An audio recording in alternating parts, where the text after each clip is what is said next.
This is the Bush Whisperer coming at you from the beautiful Cape town, Cape Agulhas, between the beach and Penguin Sanctuary. I've come to talk to you about something that's quite important today: sigils. I've noticed that sigils are essentially being created by the youth of the occult communities these days in a manner that I find disturbing, almost wholesale. And people are not appreciating and understanding the power of sigils. And by understanding the power of sigils, they're not understanding just how one locks oneself in to sigils. I'm going to use an example here. Tattoos. It's a really great metaphor for what I'm describing here. One can fill one's body with ink, right? But sooner or later one does run out of skin. And the skin that one uses to fill one's body with ink is then taken up, used to keep the ink. And it can really disturb one's sense of equilibrium and one's sense of self if one is totally immersed in this ink world of tattoos, to the point where you won't even look like yourself anymore. I mean, I don't have anything against tattoos. People can look lovely with tattoos. But people can go too far with tattoos. They can get to the point where you can't recognize their face anymore. That a child that has been apart from the parent for many years would be in a crowd with so many facial tattoos and tattoos over their body that their own parent might not recognize them. They wouldn't recognize themselves if they looked at themselves in the mirror. The tattoos would obscure their symbol of being. And obviously these tattoos have consequences. It affects the way one looks, but there's a certain metal imprint on the skin which does get absorbed. So there's a certain element of toxicity involved. With sigils it's like this, it's even more so the case. When one creates a sigil, one is imbuing one's soul with a certain sense of purpose. The creation of a sigil is a very important affair. And once one has created the sigil, one starts to utilize the sigil, one will notice that the sigil becomes imbued with one's essence. And one is thus essentially connected to the sigil that one is creating.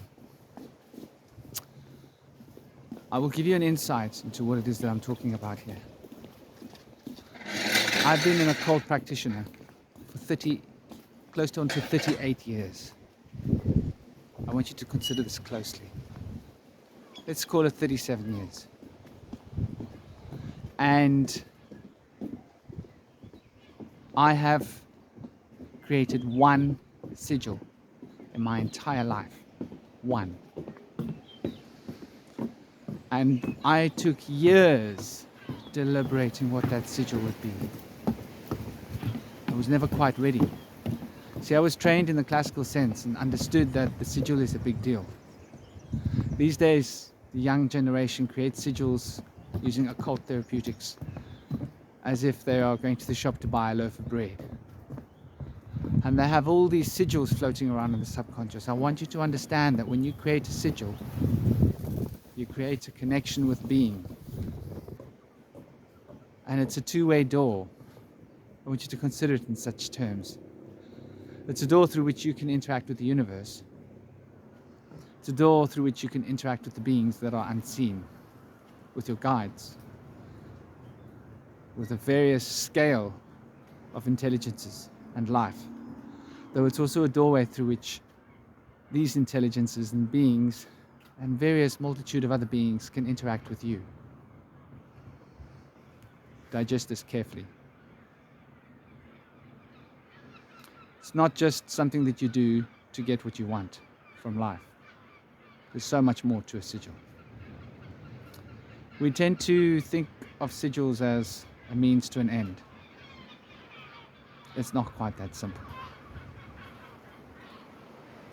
And in the same way, sort of like a tattoo. You want to look a bit different, you get a tattoo, well, you can't just go back easily. It doesn't work that way. And once you've created the sigil, it's stuck, hanging over your subconscious and your body in astral space. And the etheric template carries the vibrations of the sigil that you've created. And so sigils are powerful things. There's somebody who I know who speaks about his sigil being his footprints in the sand. There's a lot of wisdom in this. Because your footprints are your own sigil. Your handprints are your own sigil. Children get this when they're painting and doing art class. It's an innate thing. The shaman do also create certain kinds of sigil. In the design of the medicine wheel, it's a different kind of a sigil if you want to get right down to it. And the shamanic use of these sigil is very much for very impersonal, ritualistic use. For the purposes of healing another, and for the purposes of attaining to an insight, if you will,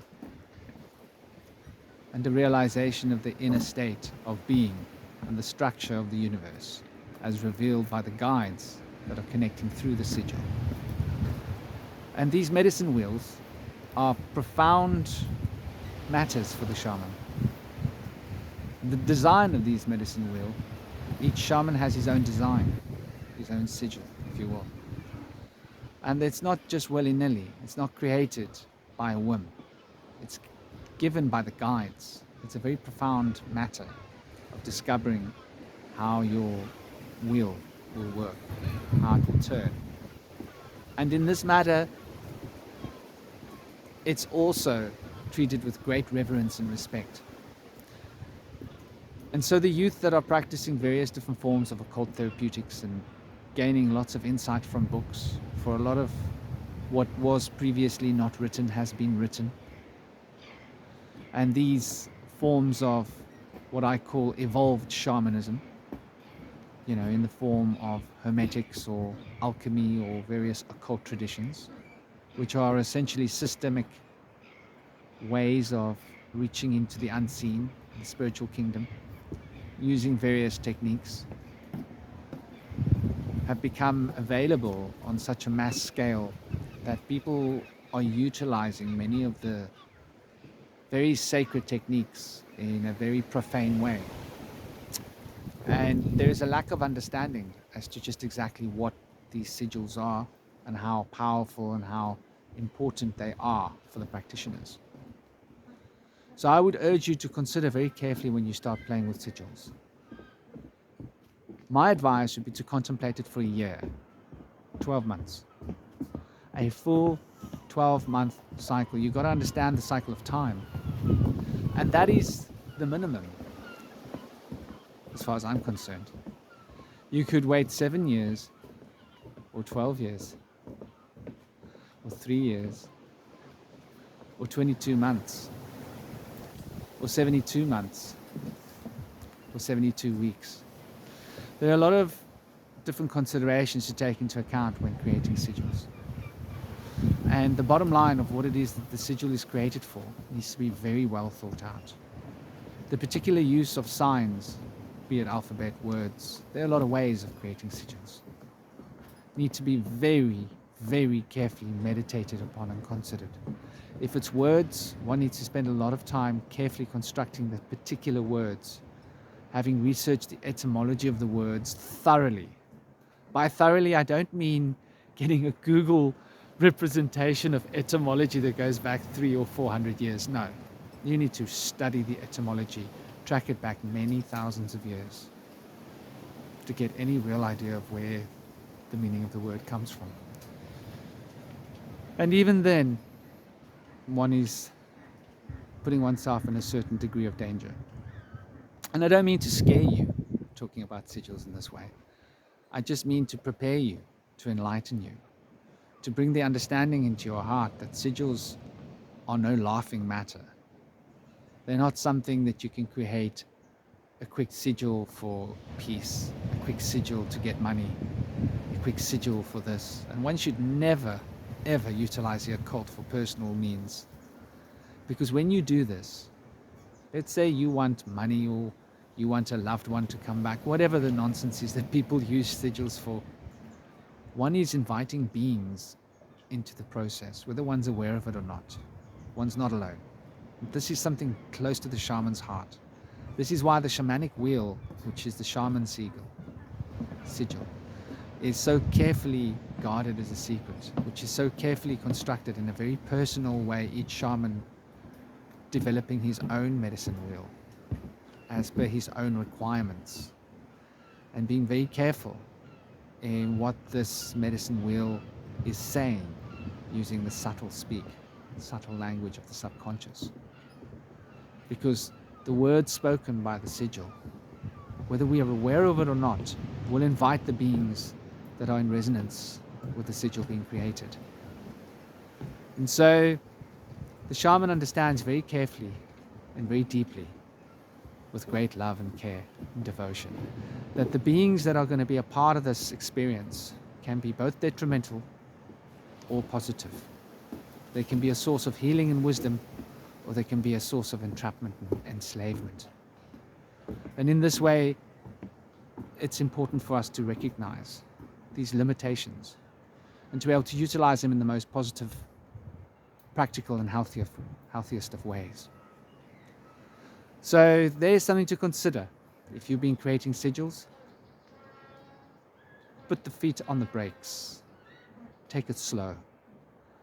Don't rush out into this ocean of the occult, gung-ho, like a teenager, with such an attitude.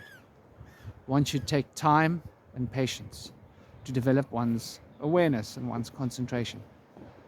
And contemplation is an important skill to be utilized and gained by any occult practitioner. This is why the shaman spends so much time in nature, quiet, listening to the thoughts, listening to the wind, the bubbling brooks, the ocean, following the rhythm of life to find the inner rhythm of that sacred inner drum and see where that inner rhythm is guiding one's thoughts and one's consciousness field. To understand that this universe is a reflection of the self and that the self is a reflection of this universe. And all the nodes of interaction are living beings between that aspect chamber of self and the chamber of the universe within which we find ourselves. And these are the guides that the shaman call upon. Living forces that are manifesting creation through the consciousness field. And to understand that this is a very diverse consciousness field with so much potential, so many beings, so many possibilities. So I hope this is something that will enlighten you, something you can hold close to your heart, and something that can hopefully protect you from creating sigils in a state of folly, as I've witnessed. This is the Bush Whisperer coming at you from the most beautiful penguin sanctuary. Have an awesome day. And remember, take it slow. Om Shanti, Shanti, Shanti.